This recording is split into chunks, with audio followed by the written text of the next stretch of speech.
दिन के 3:30 बजे हैं। नमस्कार, मैं हूं राशिद। बड़ी खबर से होगी शुरुआत। रूस के उफा में आज से ब्रिक्स सम्मेलन शुरू हो रहा है।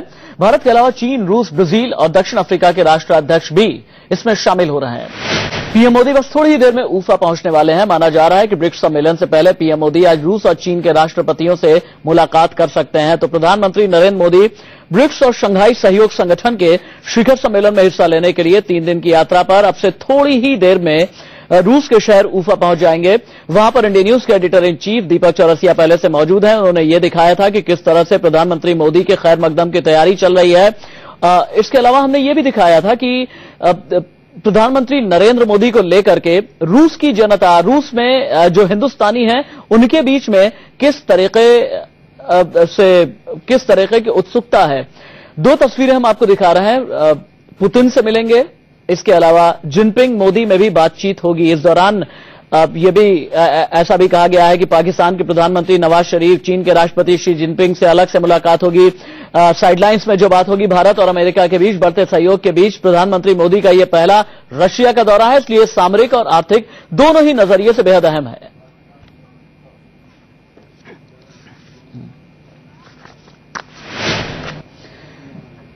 चलिए हम रूस के उफा का रुख कर लेते हैं। मेरे editor in chief Deepak Chaurasia live Ufa से हमारे साथ में मौजूद है। दीपक, उफा कितनी देर में नरेंद्र मोदी पहुंचने वाले हैं और आज का उनका कार्यक्रम, उनकी आइटिनरी है क्या?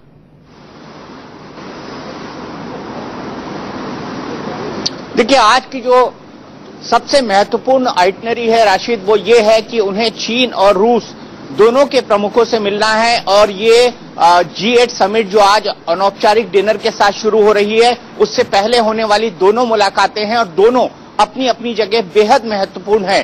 चीन की इसलिए महत्वपूर्ण क्योंकि चीन से हाल ही के दिनों में भारत दोस्ती बढ़ा रहा है। जिस तरह से शी जिनपिंग ने अहमदाबाद में झूला झूला नरेंद्र मोदी के साथ, लेकिन उसके बाद उन्होंने हमारे अरमानों को भी झूला झूला दिया। जिस तरह से जकीउर रहमान लखवी को लेकर उन्होंने भारत के प्रस्ताव को यूएन में अड़ंगा डाला और उस प्रस्ताव को भारत को वापस लेना पड़ा। तो ऐसे में यह बात लाजमी बैठती है कि भारत कम से कम चीन के साथ किसी भी तरह का विरोध दर्ज कराए। लेकिन क्या प्रधानमंत्री इतनी हिम्मत जुटा पाते हैं कि वो इस ढंग का विरोध शी जिनपिंग के सामने दर्ज कराएं? ये भी देखना बेहद महत्वपूर्ण होगा। तो इस मुलाकात के कई तरह के मायने निकाले जा रहे हैं। एक तो ये कि एक स्टेप फॉरवर्ड चीन से हम दोस्ती कैसे ले जाएं, लेकिन जब तक जकीउर रहमान लखवी जैसे मामले होते रहेंगे तो उस दोस्ती में भरोसा कैसे पैदा होगा, ये भी एक देखने वाली महत्वपूर्ण बात होगी।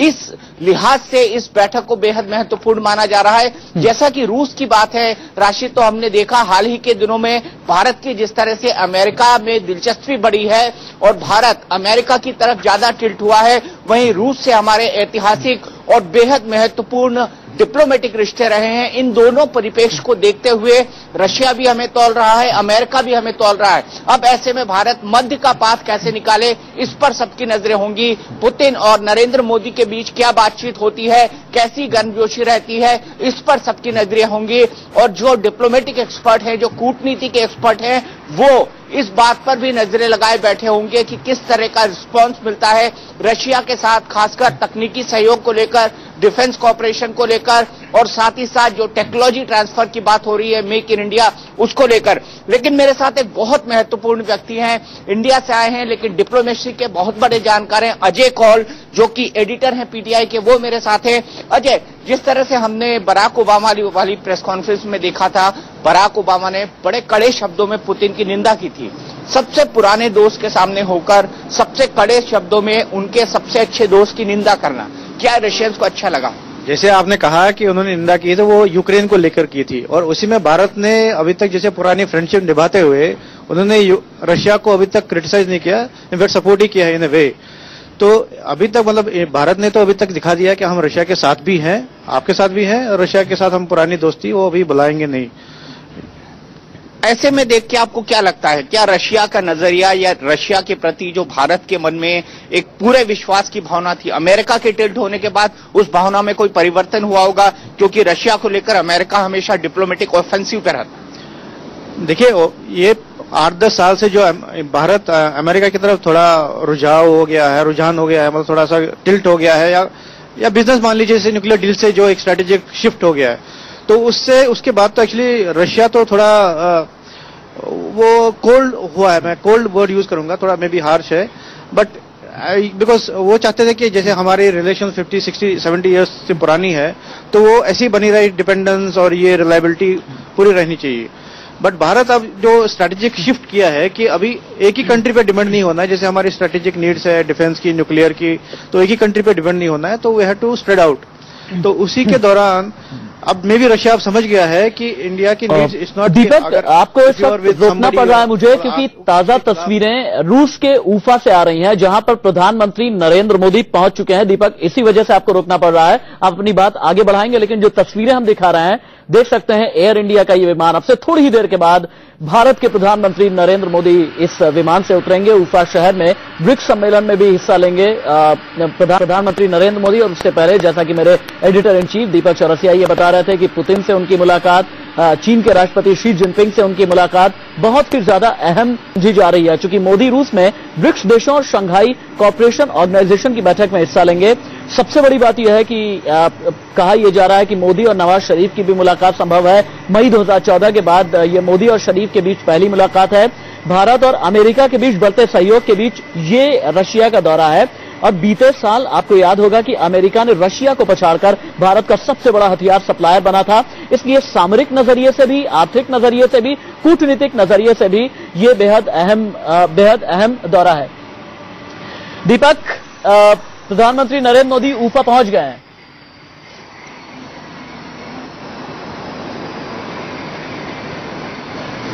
राशिद, सवाल दोहराएंगे? ट्रैफिक की आवाज बहुत है, आपकी आवाज बहुत कम आ रही है। जी, अभी का ताजा अपडेट, जो ताजा विजुअल हम दिखा रहे हैं दर्शकों को, वो ये कि रूस के उफा प्रधानमंत्री नरेंद्र मोदी पहुंच गए हैं। और आपके पास क्या अपडेट है? जी हाँ, प्रधानमंत्री नरेंद्र मोदी का विमान पहुंच चुका है उफा इंटरनेशनल एयरपोर्ट पर। और उफा के बारे में आपको बता दूं, उफा एक छोटा सा शहर है। अगर मॉस्को से इसको कंपैरिजन किया जाए तो ये एक छोटा सा गांव है। उतना ही छोटा सा यहां का एयरपोर्ट है जिस पर नरेंद्र मोदी लैंड किए हुए हैं। लेकिन उफा में विकास हो, उफा में डेवलपमेंट हो, उफा दुनिया की नजरों में सामने आए, यही सोच के पूरे रूस ने ब्रिक्स जैसी बड़ी समिट यहां पर रखी है और यहां पर इसका आयोजन किया जा रहा है। उफा के बारे में मैं आपको यह भी बता दूं कि 30,000 पुलिस वालों को बाहर से बुलाया गया है और उफा में कोने कोने पर सिक्योरिटी लगा दी गई है। राशिद, यहां का कोई ऐसा कोना नहीं होगा। अगर एयरपोर्ट से ब्रिक्स समिट के स्थल की बात की जाए तो हर 10 कदम पर एक पुलिस वाला तैनात है। ठीक उसी तरह जिस तरह भारत में होता है, जब कोई बड़ी समिट या बड़ा ऑर्गेनाइजेशन होता है, बड़े ऑर्गेनाइजेशन की बैठक होती है या कोई बड़ी समिट को ऑर्गेनाइज किया जाता है, ठीक यही हालात हमको उफा में देखने को मिल रहे हैं। और उफा को बिल्कुल खूबसूरती से सजाया संवारा गया है। शहर की पूरी सफाई करी गई है उफा में इस ब्रिक्स समिट और एससीओ समिट के दौरान। और यहां से भारत को कई सारा तोहफा मिलने की उम्मीद है, खासकर एससीओ को लेकर। शिखर संघाई सम्मेलन जो हो रहा है, शिखर का जो सम्मेलन है यहां पर, शिखर सम्मेलन चाहे वो ब्रिक्स का हो, चाहे वो शंघाई कोऑपरेशन संगठन का हो, दोनों में भारत की बड़ी भागीदारी होगी और एससीओ के अंदर भारत को परमानेंट मेंबरशिप भी मिलेगी। अजय, कल आपने खबर ब्रेक की है कि एससीओ में भारत को परमानेंट मेंबरशिप मिलेगी, क्या फायदे होंगे इसके आगे? फायदे देखिए बहुत सारा है। ये सारा रीजन जो है एससीओ, जो शंघाई कॉर्पोरेशन, 6 कंट्रीज है, इसमें ताजिकिस्तान वगैरह है, ये सब है। इसमें एनर्जी बहुत ज्यादा मतलब जो हमको चाहिए, जैसे गैस है, ऑयल है, तो ये एक मेन चीज है जो भारत को इंटरेस्ट करता है। एंड ये, और दूसरा एक ब्लॉक बनेगा, जैसे अब ये 2 कंट्री पाकिस्तान भी शामिल होंगे इसमें, तो ये 6 से 8 कंट्रीज बन जाएंगे, तो एक काइंड ऑफ ब्लॉक बन जाएगा, ईस्टर्न ब्लॉक। अभी जो वेस्टर्न ब्लॉक तो बहुत सारे हैं, तो इसमें अभी सिक्योरिटी पे, एंटी टेररिज्म पे बहुत सारे जो इश्यूज है जो ये फोकस करते हैं। ट्रेड इन्वेस्टमेंट बहुत सारा है, उसमें एक फोकस है। ये सारे एरियाज इसमें भारत को, वैसे अब भारत अभी तो ऑब्जर्वर स्टेटस है 2005 से है, 2005 से है। तो अब ये एक अच्छा माइलस्टोन है कि एक ब्लॉक में आप घुस रहे हैं, जो चाइना रशिया, एक अभी जो वैसे भी इंटरनेशनल जो सिचुएशन है जो यूएस लेड है, तो इसमें एक दूसरा ब्लॉक बन रहा है, तो इसमें भारत आप शामिल हो रहे हैं। वेस्टर्न कंट्रीज पर्टिकुलरली अमेरिका वगैरह क्लीनली देख रहे होंगे कि इसको एक ऑब्जर्व कर रहे होंगे मतलब।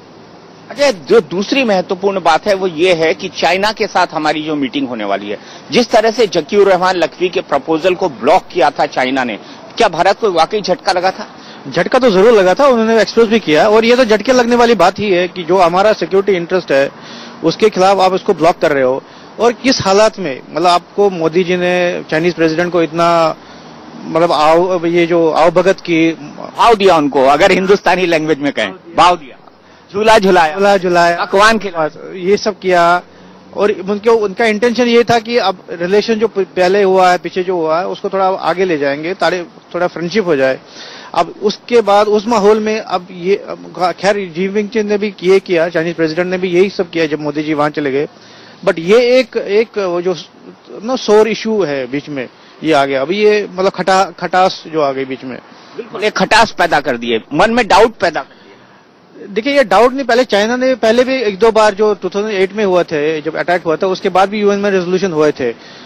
जैसे ये लश्कर जैश ए मोहम्मद को ब्लॉक कर, ये सैंक्शन लगाने की यूएन में बहुत सारा प्रपोजल था, इंडिया ने किया था 7-8 साल पहले, 5-6 साल पहले। उसको भी चाइना ने तब भी उन्होंने ये ब्लॉक किया था कि you don't have enough evidence. यही बात अब उन्होंने फिर की। मतलब एक कॉन्टेक्स्ट डिफरेंट है। पहले तो मतलब जो हमने अभी रिसेंटली 1 साल में मोदी जी ने एक इम्प्रूवमेंट कराने की कोशिश की रिलेशन में, उसमें मैं ये सेटबैक मानूंगा एक थोड़ा सा। बहुत बड़ा झटका है। तो राशिद, हमने यहाँ पर जो महत्वपूर्ण बात देखी रशिया के संदर्भ में और चाइना के संदर्भ में, लेकिन बात इससे आगे है, क्योंकि ब्रिक्स का जो संगठन है वो सामाजिक सहयोग और सांस्कृतिक सहयोग के साथ साथ जो बड़ा मुद्दा है इसका, वो है आर्थिक सहयोग का, कि ये पांचों देश आगे चलकर किस तरह का आर्थिक सहयोग आपस में करेंगे। और इसी को लेकर, इसी के मूल में ब्रिक्स की स्थापना हुई है। तो प्रधानमंत्री मोदी जाते हुए भी अपने डिपार्चर स्टेटमेंट में साफ करके गए हैं कि आर्थिक सहयोग ब्रिक्स का सबसे बड़ा मुद्दा होगा। तो इन दोनों देशों की बात तो होगी ही आज शाम को, जिस पर हम फोकस कर रहे हैं, लेकिन कल का पूरा दिन इकोनॉमिक एजेंडा का होगा और इकोनॉमिक एजेंडा ही हावी रहेगा। ठीक है ना दीपक, आप ब्रिक्स में शामिल 5 देश दुनिया की 40% आबादी का प्रतिनिधित्व करते हैं। दीपक, आप रहे हमारे साथ में, मैं बस चंद सेकंड के लिए ये विजुअल्स बता दूं अपने दर्शकों के लिए। जो तस्वीरें आ रही हैं वो ये कि ऊफा इंटरनेशनल एयरपोर्ट की तस्वीरें आप देख रहे हैं। एयर इंडिया की इसी फ्लाइट से अब से थोड़ी ही देर के बाद, या यूं कहें कि चंद सेकंड के बाद, प्रधानमंत्री नरेंद्र मोदी नीचे उतरेंगे। सांस्कृतिक अंदाज में उनका खैर मकदम करने के लिए, उनका स्वागत करने के लिए वहां पर जो रशियन डेलीगेशन है वो मौजूद है।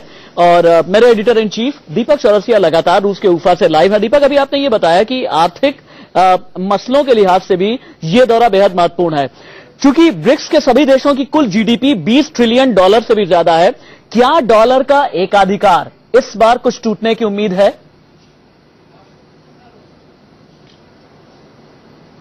देखिए, सबसे महत्वपूर्ण बात यह है कि इन देशों के बीच एक अंडरस्टैंडिंग बनी है। पहली अंडरस्टैंडिंग ब्रिक्स बैंक को लेकर है, जिसके चेयरमैन केवी कामत होंगे, जो भारत के सबसे प्रमुख बैंकरों में से एक हैं। उनके डिफरेंट पोर्टफोलियोज, उनके डिफरेंट पदों पर वो भारत में रह चुके हैं, पूरी इकोनॉमी को बहुत अच्छी तरह समझते हैं।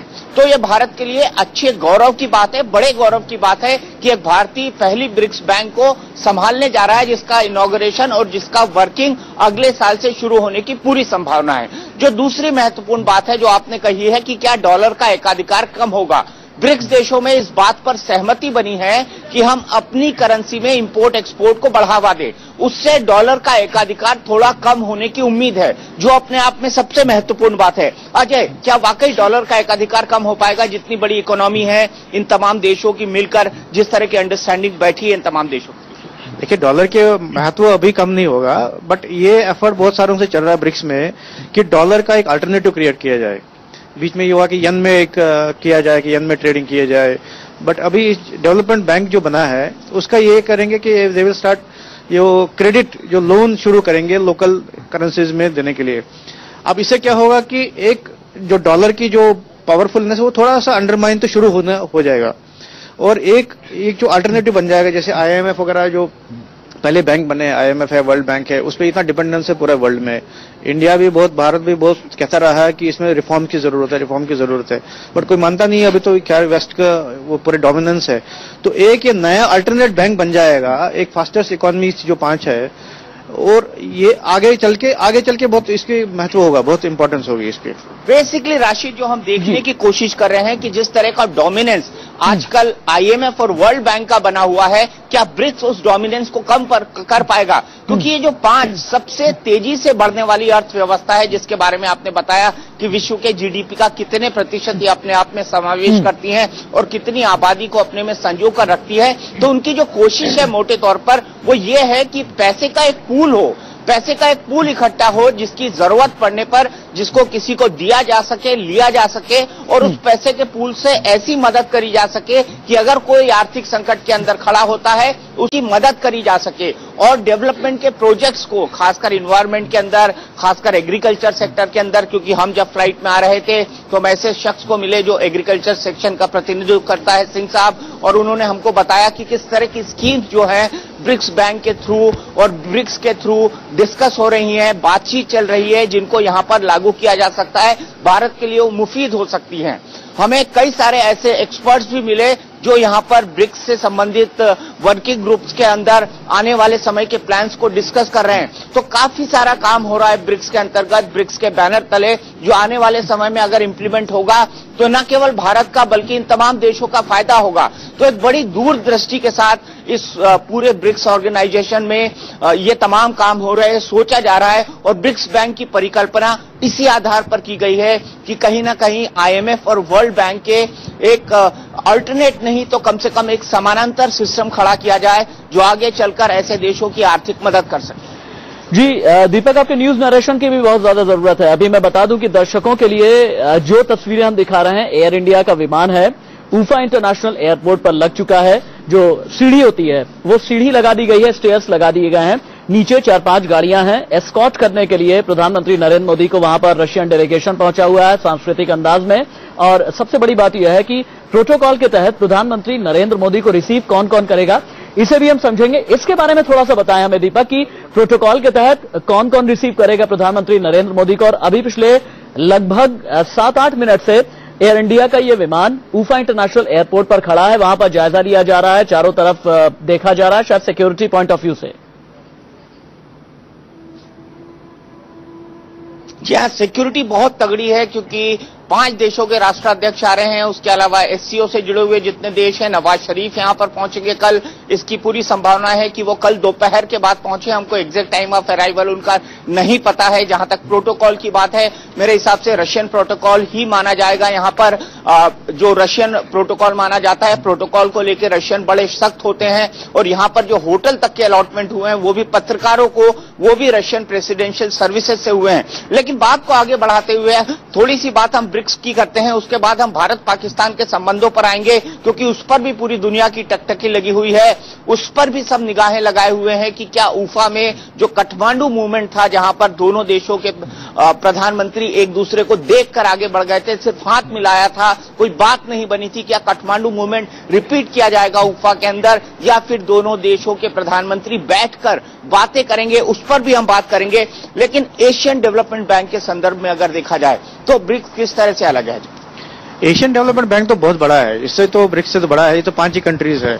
बट ये एक ब्लॉक है जो fastest growing economy. Asian development bank में तो बाकी सारे कंट्रीज भी जो डेवलप कंट्रीज हैं, इसमें इकोनॉमी जो डेवलपिंग इकोनॉमीज है वो इम्पोर्टेंट है। और इसके कॉन्टेक्स्ट में ये किस कॉन्टेक्स्ट में बना है एक इम्पोर्टेंट है। देखिए, हमने देखा अभी ग्रीस में सिचुएशन क्या चल रही है, क्राइसिस हो रही है। 2008 की भी जो क्राइसिस थी, economic crisis, it was west originated, वहां से वेस्ट से ओरिजिनेट हुई, जिससे हम सारे वर्ल्ड पे इफेक्ट हुआ। तो इससे ये एक जैसे बफर या एक सेफ्टी वाल्व जो ये का काम करेगा ये आगे जाके ब्रिक्स बैंक, ताकि जो भी वेस्ट से जो क्रिएटेड क्राइसिस होगी या कुछ है, उससे you can have at least some defence. ये मेरे ख्याल से जो ग्रीक की इकोनॉमी में कोलैप्स हुआ है, जो वहां के हालात है, यूरोजोन से बाहर निकलने के हालात राशिद वहां पर बन गए हैं। साथ ही साथ चाइना का जो शेयर मार्केट डाउन हो रहा है, बुरी तरह क्रैश कर रहा है, जिसके रीजन मोटे तौर पर लोगों को समझ नहीं आ रहे कि ग्रीक से जुड़ा हुआ है या कोई इंटरनल क्राइसिस है, उसको लेकर भी कल बड़ी डिस्कशन होने की संभावना। एग्जैक्टली ये सब होगा। ग्रीस का जो वही मैं कह रहा परिप्रेक्ष्य जो कॉन्टेक्स्ट जिसको बोलते हैं, कॉन्टेक्स्ट ये है कि ग्रीस की सिचुएशन में इसलिए इसको अब ज्यादा महत्व हो गया इस ब्रिक्स डेवलपमेंट बैंक को। जैसे चाइना का आपने बताया कि चाइना के तो बहुत सारे एक्सपोर्ट्स वगैरह रिलेटेड है ना वहां पे, यूरोप में पूरा, तो उनके तो वो गिरेंगे, उनको तो असर होगा ही। तो उस असर को कैसे आप एक बफर वो करिए कि सेफ्टी वाल्व बनाए, ये एक ब्रिक्स डेवलपमेंट बैंक का एक इंपॉर्टेंट रोल होगा उसमें। तो ब्रिक्स का रोल आज की अर्थव्यवस्था के अंदर बहुत बढ़ जाता है, क्योंकि वेस्टर्न ओरिएंटेड अगर जितनी भी क्राइसिस होती है, जो सब प्राइम क्राइसिस अमेरिका के अंदर हुई थी या जो ग्रीक की यूरोजोन की क्राइसिस अभी चल रही है राशिद, उन दोनों के परिप्रेक्ष्य में अगर देखा जाए तो ब्रिक्स जैसी बैंक अगर आ जाएं और यहां की इकोनॉमी सॉलिड हो जाती है तो इसका एक दूरगामी असर विश्व की अर्थव्यवस्था पर भी पड़ने वाला है। राशिद, ब्रिक्स को अपने आर्थिक परिप्रेक्ष्य में बहुत अच्छे तरीके से समझाया दीपक। इसके अलावा भारत चीन, भारत रशिया, भारत पाकिस्तान के संबंधों को लेकर के भी बात हो रही है, इस प्लेटफॉर्म पर भी बात हो रही है। मैं फिर से आपके पास में आऊंगा। जो तस्वीरें अभी हम देख पा रहे हैं ऊफा इंटरनेशनल एयरपोर्ट की तस्वीरें हैं। जो विमान का गेट है वो खोल दिया गया है, स्टेयर्स यानी सीढ़ियां लग गई हैं। नीचे रशियन प्रोटोकॉल के तहत स्वागत करने के लिए रशियन डेलीगेशन मौजूद है। और ये देखिए, ये अब से चंद सेकंड के बाद प्रधानमंत्री नरेंद्र मोदी भी इस तस्वीर में आपको नजर आ जाएंगे। चूंकि प्रधानमंत्री नरेंद्र मोदी के साथ केवी कामत मौजूद हैं, उनके साथ 5 बड़े कारोबारी भी मौजूद हैं। ये बड़ा डेलीगेशन है। चूंकि ब्रिक्स डेवलपमेंट बैंक के जो प्रमुख हैं वो भी केवी कामत हैं, प्रधानमंत्री मोदी के साथ हैं। कारोबार के मोर्चे से 5 उद्योगपति भी प्रधानमंत्री के साथ आए हुए हैं। ये इंडियन डेलीगेशन है। प्रधानमंत्री नरेंद्र मोदी अब से चंद सेकंड के बाद ही, चूंकि गेट खुल चुका है, प्रधानमंत्री नरेंद्र मोदी आपको तस्वीरों में नजर आ जाएंगे। मोदी रूस में ब्रिक्स देशों और शंघाई कॉरपोरेशन ऑर्गेनाइजेशन की बैठक में हिस्सा लेने के लिए रशिया पहुंच चुके हैं। इस वक्त अगर आपने अभी अभी टीवी ट्यून इन किया हो तो आपकी जानकारी के लिए बता दें, रूस के उफा इंटरनेशनल एयरपोर्ट से लाइव तस्वीरें हम आपको दिखा रहे हैं। मेरे एडिटर इन चीफ दीपक, ये देखिए प्रधानमंत्री नरेंद्र मोदी मरून रंग की नेहरू जैकेट उन्होंने पहुंची हुई है, जो कि मोदी जैकेट के नाम से उनका सिग्नेचर स्टाइल है। और सफेद रंग का कुर्ता, सफेद रंग का पैजामा। प्रधानमंत्री नरेंद्र मोदी ने नमस्कार की मुद्रा में हाथ जोड़ा। वहां पर रशियन डेलीगेशन है, इंडियन डेलीगेशन भी मौजूद है। हालांकि मौसम बहुत अच्छा है, रूस के उफा का मौसम बहुत अच्छा है। हमें लगातार मेरे editor in chief Deepak Chaurasia ने भी दिखाया था कि वहां का मौसम बहुत खुशनुमा है।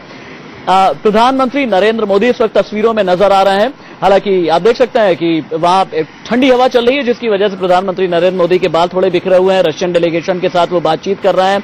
रशिया चूंकि एक विश्वसनीय मित्र रहा है हिंदुस्तान का, और रशियन डेलीगेशन भी है, इंडियन डेलीगेशन भी वहां पर मौजूद है। और चूंकि प्रधानमंत्री नरेंद्र मोदी के साथ 5 कारोबारी भी आए हुए हैं। इसके अलावा ब्रिक्स डेवलपमेंट बैंक के जो प्रमुख है केवी कामत भी पहुंचे हुए हैं। प्रधानमंत्री नरेंद्र मोदी सभी से हाथ मिलाते हुए, और साथ ही साथ प्रधानमंत्री नरेंद्र मोदी के चेहरे पर मुस्कुराहट है। बायां हाथ उन्होंने उठाया, एक डेलीगेट से शायद उन्होंने अपने ही अंदाज में कुछ बात की, अपने ही अंदाज में कुछ खास कहा, उसकी ड्रेस की तरफ दिखाते हुए।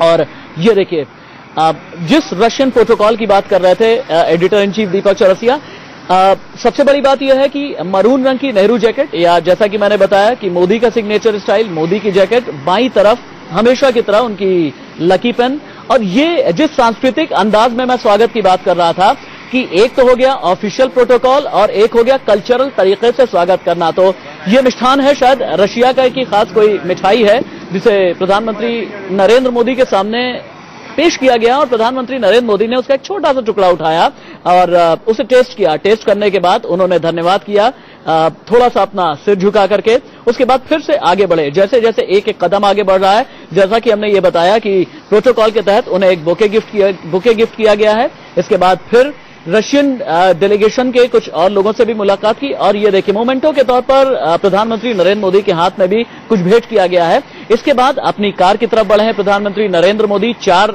से 5 गाड़ियों का काफिला है और हाथ मिलाने के बाद मौसम बहुत खुशनुमा है। प्रधानमंत्री नरेंद्र मोदी के जो बाल हवा में लहरा रहे हैं वो ये बताने के लिए काफी है। ये देखिए, अपनी कार में 5 गाड़ियों का काफिला है और अपनी कार में प्रधानमंत्री नरेंद्र मोदी बैठ चुके हैं। और इसके आगे क्या होना है, हम एक बार editor in chief Deepak Chaurasia के पास चलते हैं। दीपक, अपनी कार में बैठ चुके हैं प्रधानमंत्री नरेंद्र मोदी, इसके आगे क्या?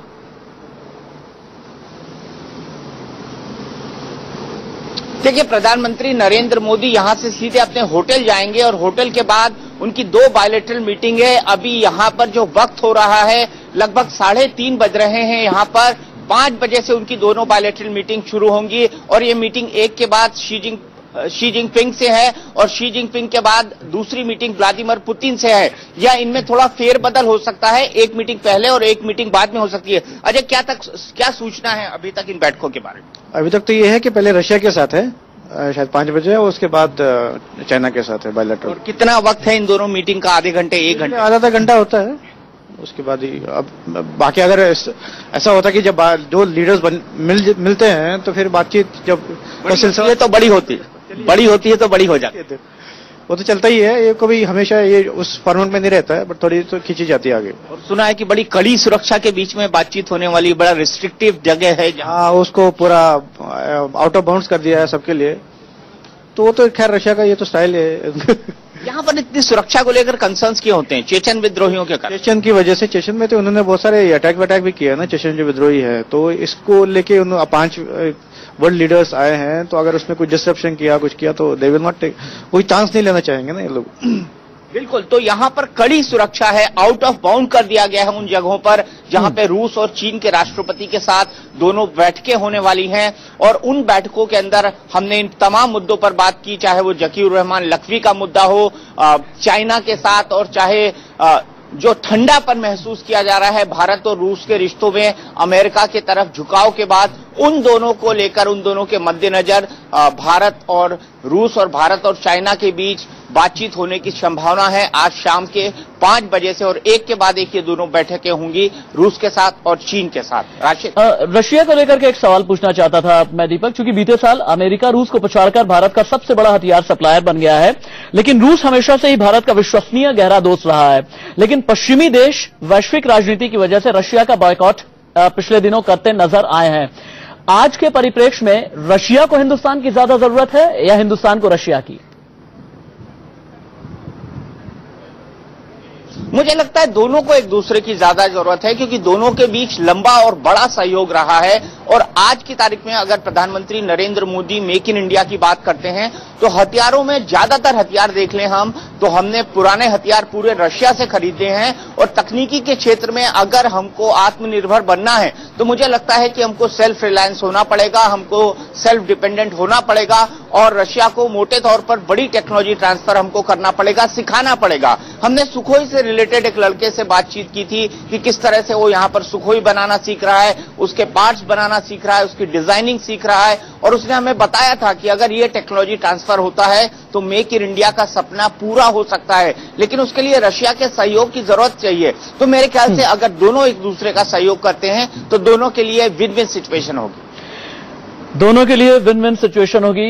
दीपक आप रहे हमारे साथ में, चूंकि आगे आपसे चाइना को, चीन को भी लेकर के बात करनी है, पाकिस्तान को भी लेकर के बात मुझे करनी है, लेकिन वक्त हो चला है हेडलाइंस का। दीपक हमारे साथ में लगातार बने हुए हैं, शाम के 4 बजने वाले हैं। नमस्कार, मैं हूं राशिद। बड़ी खबर से होगी शुरुआत। बड़ी खबर यह है कि रूस के उफा पहुंच चुके हैं प्रधानमंत्री नरेंद्र मोदी, अब से ठीक 10 मिनट पहले।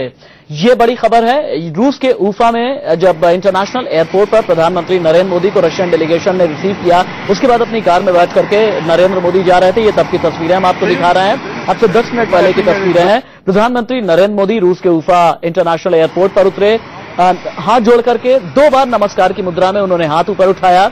उसके बाद फिर रशियन डेलीगेशन ने प्रधानमंत्री नरेंद्र मोदी को रिसीव किया, और सांस्कृतिक अंदाज में भी रिसीव करने के लिए, प्रधानमंत्री नरेंद्र मोदी को रिसीव करने के लिए वहां पर लोग मौजूद थे। उन्हें एक खास तरीके की मिठाई उनके सामने पेश की गई, उसका एक छोटा सा टुकड़ा, एक छोटी सी बाइट प्रधानमंत्री नरेंद्र मोदी ने ली। उसके बाद उन्हें एक मोमेंटो दिया गया। उसके बाद प्रधानमंत्री नरेंद्र मोदी अपनी कार में बैठ करके चले गए। हम सीधे उफा शहर का रुख कर लेते हैं। मेरे editor in chief Deepak Chaurasia मेरे साथ में मौजूद है। दीपक, चीन को लेकर के और पाकिस्तान को लेकर के जकीउर रहमान लखवी के परिप्रेक्ष्य में हम लोगों ने बात कर ली है। एक बड़ा खास सवाल पूछना चाहूंगा, आपको क्या लगता है कि मोदी चीन के सामने पीओके गलियारे पर भी आपत्ति जता सकते हैं? क्योंकि ये वो गलियारा है जिसे लेकर के पिछले दिनों काफी ज्यादा खटास बढ़ी थी भारत, पाकिस्तान और चाइना के बीच में, 3000 किलोमीटर का गलियारा।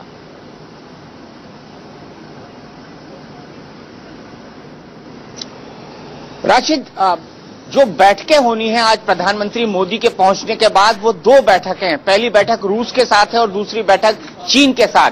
चीन को लेकर जो सबसे महत्वपूर्ण बात है वो ये है, 2 बातें हैं कि जिस तरह से चीन पाकिस्तान को इकोनॉमिक कॉरिडोर बनाने में मदद कर रहा है वो, और दूसरा जिस तरह से उसने जकीउर रहमान लखवी को लेकर यूनाइटेड नेशंस के अंदर प्रस्ताव को ब्लॉक किया है वो।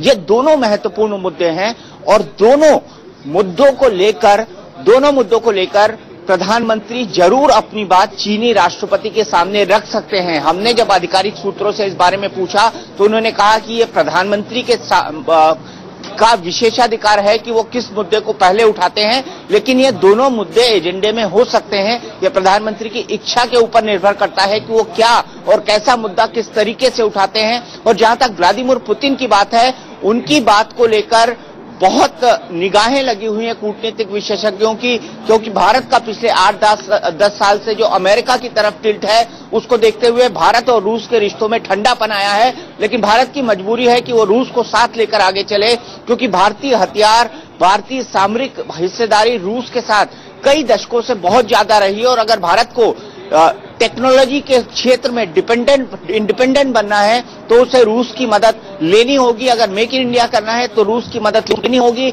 ऐसे में ये दो मुलाकातें राशिद बेहद महत्वपूर्ण हो जाती हैं, आज शाम 5:30 बजे से होने वाली। हाँ, पिछले दिनों हमने ये भी देखा था कि हमने, ठीक है, आप नजर रखें दीपक, दोबारा हम आपके पास लौट करके आएंगे। फिलहाल के लिए बहुत बहुत शुक्रिया आपका। पिछले दिनों हमने ये भी देखा था कि चीन के अखबारों ने जो मोदी के ट्विटरों में सी है उसकी बड़ी सराहना की थी। आगे बढ़ेंगे।